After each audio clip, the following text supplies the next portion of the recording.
El Departament d'Agricultura, Ramaderia i Medi Ambient del Govern d'Aragó està portant una campanya de sensibilització sobre els incendis forestals. A casa nostra s'han fet un total de 3 xerrades i que s'han impartit de forma completament gratuïta. 2 d'elles han anat dirigides a agricultors, grangers i treballadors del sector forestal i s'han concentrat a la Freixneda i Valderrobres. Vamos a tratar cómo prevenir los incendios forestales de una forma segura, ¿vale? Cómo se puede usar de una forma segura el fuego en el campo, ¿vale? Para diversas actividades, como decíamos, para sector agroganadero y para contratal, ¿vale?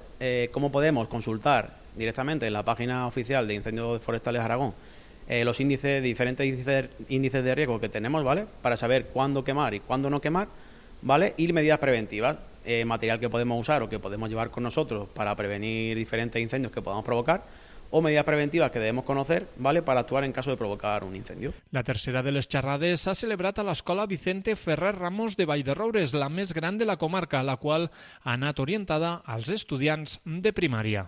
Cuando hacemos las charlas en colegios con los pequeños, son los que más disfrutan, digamos, los que más aprenden, son muy inquietos, preguntan mucho y se ve que les interesa mucho y están muy concienciados con el tema de la sensibilización ambiental y contra los incendios forestales.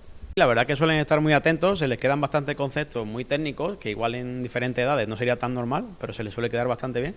Y yo espero que se le inculque muy bien este tema de prevención de incendios, porque es un tema muy importante, y espero que apoyen y ayuden a que se eviten estos incendios forestales. Ajuda'ns lo foc no perdone és el nom d'esta campanya, en la qual recorden que, tot i no estar en los mesos de major risc forestal, no cal baixar la guàrdia.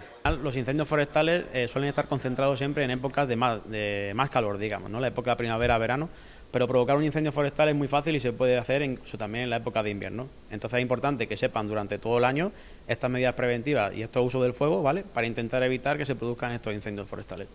Gràcies a aquestes xerrades, adults i menuts han après les diferents ferramentes per a previndre els incendis forestals, utilitzar el foc a la muntanya d'una manera segura i saber com actuar en cas d'incendi.